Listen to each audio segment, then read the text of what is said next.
मैं रंजीत कुमार।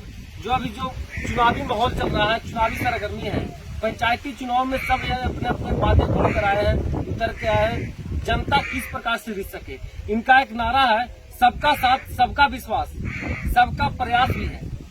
इस नारा का क्या स्लोगन है, क्या मतलब है, आइए मेरे साथ डॉक्टर संजय कुमार प्रत्याशी हैं, इनसे हम प्रयास करते हैं, जानते हैं कि किस मुद्दे के साथ गांव में आए हैं और क्या अपना विचार रख रहे हैं कि जनता इन पर खुश हो सके, अपना विचार दे सके। नमस्कार रमेश जी, बहुत बहुत धन्यवाद आपको।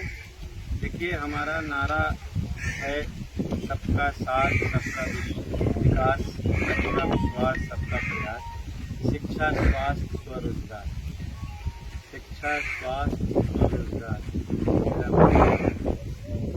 इसी को हमको जिला परिषद गोपीनाथ में लागू करना। शिक्षा स्वास्थ्य का स्वरोजगार का है कि हम यहाँ चाहते हैं कि सरकार की बहुत सारी योजनाएं शिक्षा से लेकर उसका लोग लाभ नहीं, स्वास्थ्य की बहुत सारी योजनाएं वो उसका लाभ नहीं उठा पाते। और बेसिक यहाँ पर है, सबसे ज्वलंत मुद्दा है युवाओं का, वो है रोजगार। देखिए, सरकारी रोजगार उपलब्ध कराना, लेकिन उसका एक सेकंड ऑप्शन है स्वरोजगार। स्वरोजगार को क्रिएट करना जिला परिषद के माध्यम से या ऐसे भी आप जाएंगे, उसके स्टैचू करेंगे जिला परिषद का, उसमें सभी का एक कमेटी बना हुआ है। शिक्षा का अलग है, स्वास्थ्य का अलग है, रोजगार से संबंधित अलग है। रोजगार वहाँ पर हम जोड़ते हैं स्वरोजगार से, यानी कि जिला परिषद के माध्यम से एक कमेटी बनती है, एक सहायता समूह बनती है। महिलाओं का अलग से सहायता समूह बनता है, युवाओं का अलग से सहायता समूह। उसमें कुटीर उद्योग, लघु उद्योग को बढ़ावा देना, गांव गांव तक हर प्रोडक्ट के लिए जो छोटी छोटी यूज करते हैं। आज हम लोग बात करते हैं चाइना की, कि जैसी दीपावली आएगा तो हम लोग कहेंगे कि हम लोग चाइना का बहिष्कार करेंगे। अरे भैया, चाइना का बहिष्कार करने से बेहतर है कि आप जो है चाइना का बहिष्कार करने से बेहतर है, आप समझे, चाइना का बहिष्कार करने से बेहतर है कि आप उसको अपने यहाँ छोटे छोटे प्रोडक्ट बनाएं, जैसे जो चाइना बनाती है वो बनती है कुटीर उद्योग के माध्यम से। अपना अगरबत्ती बनाएं, अपना मोमबत्ती बनाएं, अपना सीरीज लाइट बनाएं, और उद्योग के रूप में, छोटा छोटा उद्योग के रूप में है। और इससे 2 रुपया उपार्जन होता है। डेफिनेटली 2 रुपया घर में अगर इनकम होता है तो महिलाओं को तो उसको अपने हस्बैंड के सामने हाथ नहीं पढ़ाना पड़ेगा, वृद्ध माताओं को अपने बच्चों के सामने हाथ नहीं पढ़ाना पड़ेगा। ये और जो युवक घर में है, जो कंपटीशन की तैयारी कर रहे हैं, पढ़ाई लिखाई कर रहे हैं, साथ साथ पढ़ाई के साथ साथ 4 घंटा स्वरोजगार के लिए कुटीर उद्योग में काम कर लेंगे, ताकि उनको अपने पढ़ाई का अपने माता पिता को तंग करने की जरूरत नहीं पड़ेगी। अपने खुद पैरों पर वो पढ़ाई करेंगे और खुद पैरों पर 2 रुपया उपार्जन करेंगे। वो संभव हो सकता है केवल स्वरोजगार से। और यही मेरा मूल नारा है, यही मेरा मूल मंत्र है, शिक्षा स्वास्थ्य स्वरोजगार। स्वास्थ्य की बात करते हैं, स्वास्थ्य में कई तरह के रूप होते हैं, उसमें सरकार की कई योजनाएं हैं। अपने आप को स्वस्थ रखना, हमेशा जो जहाँ सरकारी अस्पताल है,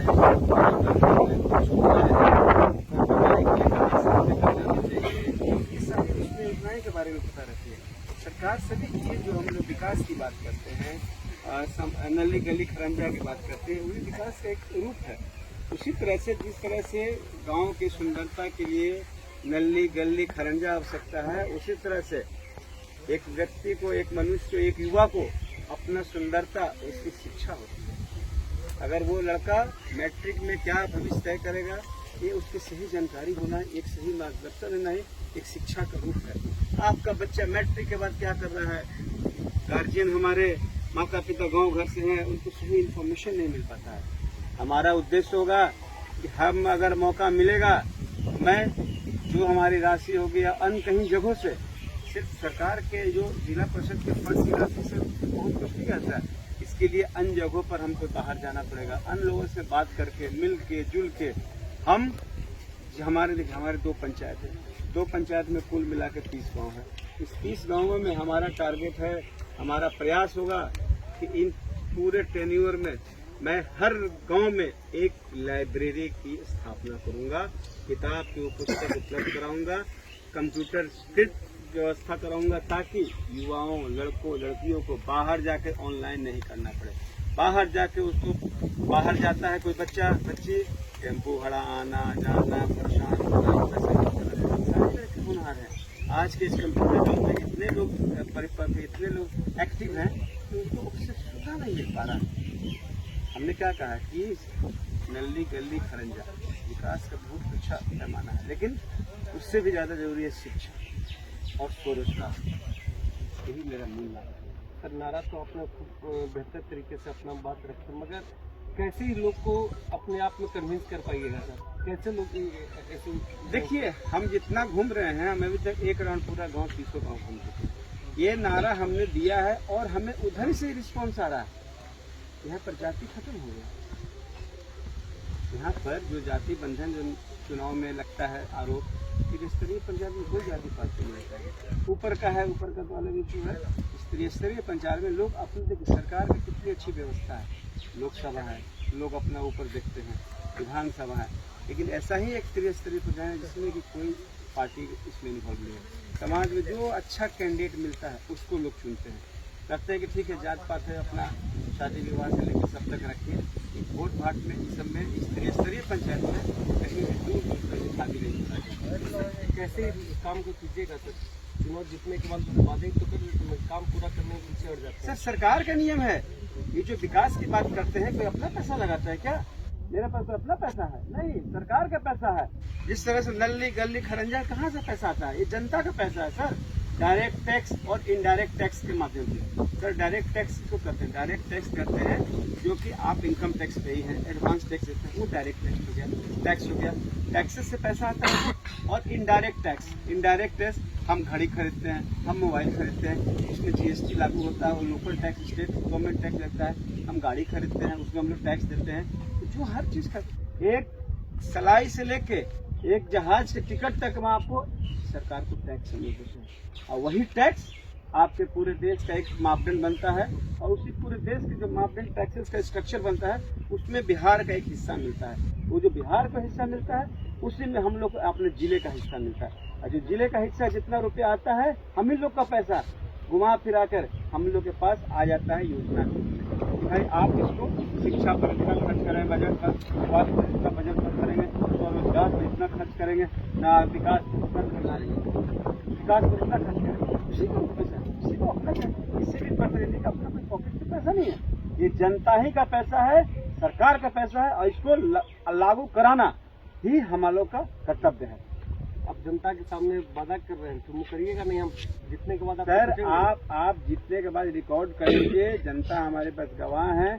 हमने जो वादा किया है, जो विजन दिखलाया है, हम अभी भी कर रहे हैं। ये सरकार जनता का पैसा है, कोई जनप्रतिनिधि का पैसा नहीं है। हम तो यहाँ आ रहे हैं, हमको तो मालूम चल रहा है क्षेत्र में कि लोग जो हैं जो जनप्रतिनिधि जीते हैं वही मालूम हुआ कि ईंटा भी सप्लाई कर रहे हैं, वही मालूम हुआ कि सीमेंट भी दे रहे हैं, वही छड़ भी दे रहे हैं, और मेट भी वही दे रहे हैं, और विकास हो गया। विकास का काम में मेरा मूल मंत्र है शिक्षा, स्वास्थ्य, स्वरोजगार। हमारी पहली प्राथमिकता होगी शिक्षा और स्वरोजगार, जो कि शिक्षा माध्यम से। ये बताइए श्रीमान, विकास में कैसे युवा बढ़ेगा? आखिर वो मैट्रिक करता है, लोग को कॉन्सेप्ट होता है कि केवल हम मैट्रिक कर लिए। श्रीमान मैट्रिक के बाद बच्चा क्या करेगा? अभी कौन बताएगा उसका? अपने प्रतिनिधि रहेंगे। हम यहाँ पर कैंप लगा के यहाँ पर हमारा नारा है, हम यहाँ पर बच्चों को मैट्रिक के बाद क्या है, कोई मार्गदर्शन है देने वाला? कोई कह सकते हैं मैट्रिक के बाद क्या करना है? मैट्रिक के बाद होते हैं, मैट्रिक के बाद ITI करता है सरकार, मैट्रिक के बाद पॉलिटेक्निक करता है सरकार, देता है 4 लाख रुपया। सरकार देती है हर बच्चों को पढ़ने के लिए पैसा, योजना देती है। जिस तरह से आप नल्ली गली खरंजा के विकास सरकार का पैसा है, हर युवाओं को बच्चों को पढ़ने के लिए सरकार पैसा देती है। सरकार जनता ही का पैसा जनता को देती है सही ढंग से खर्च करने का। सिर्फ उसको सही प्रतिनिधि नहीं चुना पा रहा है कि उसको सही ढंग से सदुपयोग। साफ तौर से कहना है, पहले युवा लोग से हम जान लेते हैं। युवा के लिए लगातार इन्होंने बहुत सारे क्वेश्चन किए कि मैट्रिक के बाद इन्हीं लोग को कोई स्वरोजगार के लिए हम उत्पन्न करेंगे। शिक्षा स्वास्थ्य जरूरी है। भाई साहब एक युवा है, युवा के नाते सबसे पहले कौन सा काम, क्या कैंडिडेट संजय कुमार अच्छा लगते हैं? तो इन्होंने जो भी बात कहा कि इनका बात से इत्तेफाक रखते हैं, बदल जाएंगे। वादा किए हैं, घूम रहे हैं, इनके साथ में है। साथ में साथ, और इनका कहना है कि हम इनके साथ में हैं। मेरे पास एक बाबा है, बाबा से हम प्रयास करेंगे। बाबा कहा होले सब कहा थे कि कहीं गेट अच्छा ना थे, अच्छा थे कि ना, मैं बोलू ना। हाँ, जरूर अच्छा थे। ऐसे काहे तोरा लगा है कि अच्छा थे? अच्छा थे इनके विचारधाराओं से जैसा कि कह रहे हैं वैसा मैं अवगत हुआ हूँ। जीतने के बाद तो इनका पर रिस्पॉन्सिबिलिटी, उत्तरदायित्व आ जाएगा। उसके बाद से जनता लोग समझेंगे ना। जनता से मैं अपील करूँगा कि इनका वोट सब बिजलीपुर के ग्रामीण जनता दे। अगर इन्होंने जितना भी वादा किया, आपके सामने वादा किए हैं जरूर। इनके विचारधाराओं से भी लगता है कि ये बढ़िया विचारधारा के हैं। विचारधारा बढ़िया है। यहाँ पर जनता को जाति पाति नहीं देखना है। इनके विचारधाराओं पर इनका लोग वोट दे। आप दीजिएगा? जरूर देंगे। आप साथ में हैं? बिल्कुल साथ हैं। क्या नाम हुआ आपका? सीताराम तिवारी। उपाध्याय परिवार से है? उन्होंने तिवारी परिवार से। हम एक घर यहाँ तिवारी हैं। सीताराम तिवारी। हाँ। क्या कहना है कि ऐसे व्यक्ति को वोट दे कि ताकि जीतने के बाद युवाओं के लिए, बुजुर्गों के लिए काम करे, ताकि स्वरोजगार की उत्पत्ति कर सके। जो ऐसे लोग नहीं जो वादे तो नहीं करके मुकर जाएंगे। नहीं। Handsome is that, handsome does. सुंदर वही है जो सुंदर कार्य करे। सुंदर वही है जो सुंदर कार्य करे। करके कहना है कि सुंदर वही है जो सुंदर कार्य करे। भाई साहब, आप कहाँ से आए हैं? साथ में क्या नाम है आपका? महेश जी, आप बताइए कि जो लगातार जो पंचायती चुनाव का माहौल चल रहा है, इस माहौल में आप किसके साथ में? क्या अच्छा लगता है इनमें? शिक्षा, स्वास्थ्य और स्वरोजगार की जो वादा किया है ना, इसमें अच्छा क्या है? इनमें जो अच्छा है, जब इनके कॉलेज से बीएड किया हूँ और मैं बहुत गरीब परिवार का स्टूडेंट हूँ, और इनका जो शिक्षा, स्वास्थ्य और रोजगार का जो नारा है वो मुझे बहुत अच्छा लगा। और पूरे ग्रामीण जो हम लोग हैं वो इनके साथ दे रहे हैं शिक्षा, स्वास्थ्य और रोजगार के नारा को लेकर। और इन्होंने वादा किया है, ग्राम छपन्ना से मैं रहने वाले हूँ। इन्होंने क्या वादा किया है? इन्होंने वादा किया है कि मैं गाँव में शिक्षा, स्वास्थ्य और रोजगार, स्वरोजगार ला करके रहेंगे। क्या सच्चाई लाएंगे या नहीं? जी, ऐसा बात है। मैं शंकर कुशवाहा हूँ और इनका किया कार्यकलाप को मैं देख रहा हूँ। मैं इनके साथ टहल भी रहा हूँ। जनता महसूस कर रही है, जरूरत जनता की इनका है। इनका हो या न हो, लेकिन जनता की जरूरत इनका जरूर है। इन्होंने घोषणा किया कि शिक्षा को सबसे ऊपर श्रेणी में रखेंगे, लोगों के अंतर्निहित मेघा को धरातल पर उतारेंगे, युवाओं को रोजगार देंगे, महिलाओं को स्वरोजगार में मतलब परिवर्तित करेंगे। ये तो सभी कैंडिडेट कहते हैं। इनमें अलग क्या है? अलग ये है कि इनका जो मतलब समय मिलेगा, ये मतलब घर से मतलब अपने आप में टैलेंट है। और ढेर जीत के गए और टैलेंट नहीं करने में मतलब सक्षम नहीं है, ये करने में सक्षम है। इसलिए जनता की नजर पर ये सबसे बेहतर प्रत्याशी साबित हो गए। सबसे क्या नाम है प्रत्याशी जी का? डॉक्टर संजय कुमार नाम इनका है। डॉक्टर संजय कुमार। लोग का कहना है कि डॉक्टर संजय कुमार का बीएड कॉलेज भी है। इन्होंने गरीबों के लिए कुछ ऐसे राशि का सहयोग राशि भी करते हैं कि जो गरीब है, पढ़ना चाहता है, उनका सहयोग करेंगे, चाहे जितना भी फीस से नॉर्मल हो, नॉर्मल फीस में। क्या सच्चाई है भाई साहब? सच्चाई है, 100% सच्चाई है। जहानाबाद उग्रवाद क्षेत्र के नाम से प्रभावित था और जाना जाता था देश दुनिया में कि उग्रवाद सबसे ज्यादा है भरा तो जहानाबाद में। वहाँ सबसे पहले बिहार में जिस समय मात्र 12 गो बीएड कॉलेज था, उस समय माँ कमला चंद्रिका जी टीचर ट्रेनिंग कॉलेज पहला खोलने वाले जिला में संजय कुमार जी है। समझ गए ना? उसके बाद अभी इनका 4 गो बीएड कॉलेज है, 2 गो ITI कॉलेज है, नर्सिंग टीचर ट्रेनिंग कॉलेज है, दर्जनों कॉलेज खोल के और इतने शिक्षा जगत में इतने आगे बढ़ गए कि पूरे जिला में नाम रोशन का, बिहार में नाम रोशन इनका हो रहा है। बिहार में नाम रोशन हो रहा है। बिहार में नाम रोशन हो रहा है। क्या गरीबों के लिए क्या कर सकते हैं समझिए? गरीबों के लिए इन्होंने क्या किया है? गरीबों के लिए तो बड़ी चीज कर रहे हैं। अब वादा किए हैं जो सही वादा किए हैं, और वादा करके फिर भी कहें कि जीतेंगे तो हम घर घर घूमेंगे और जनता का अनुकूल हम काम करेंगे। जनता का अनुकूल, हाँ, जनता का अनुकूल काम करेंगे। जनता का अनुकूल। फिर से हम नेताजी के पास चलते हैं। नेताजी से एक बात हम पूछेंगे कि कौन सा ऐसा काम है जो सबसे पहले कीजिएगा जीतने के बाद, जो युवाओं के लिए, बुजुर्गों के लिए सबसे ज्यादा जरूरी है? देखिए, सबसे ज़्यादा जरूरी है जो हम देख रहे हैं कि जो राशन की जो बन नहीं पाया है, राशन कार्ड और वृद्धा पेंशन जो किसी कारण से छूट गए हैं माताएं का, बुजुर्गों का, सबसे पहले वो हम फोकस करेंगे क्योंकि तुरंत हो सकता है जीतने के बाद।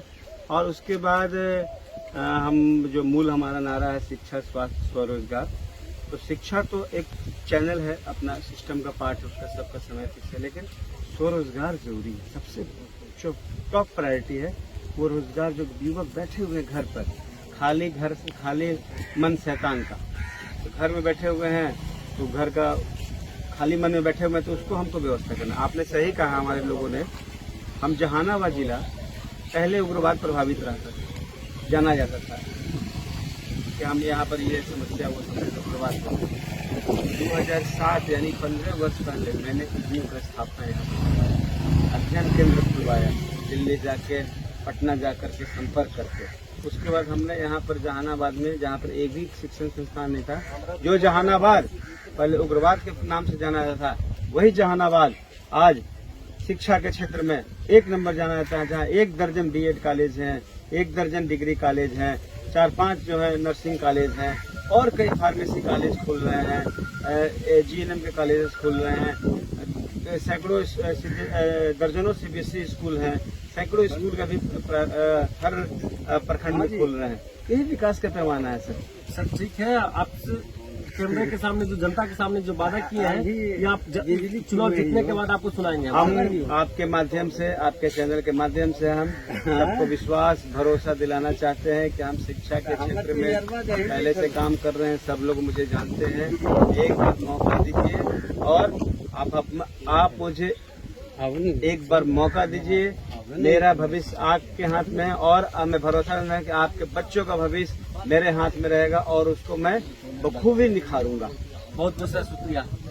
साफ तौर से इनका कहना है कि जो भी मेरे साथ देंगे और जो न भी साथ देंगे, उनके साथ सुख दुख में हम खड़े होंगे, और उनके जो शिक्षा स्वास्थ्य पर सवाल होंगे, उन सारे सवालों के साथ हम इनके चुनाव के बाद इनसे मिलेंगे।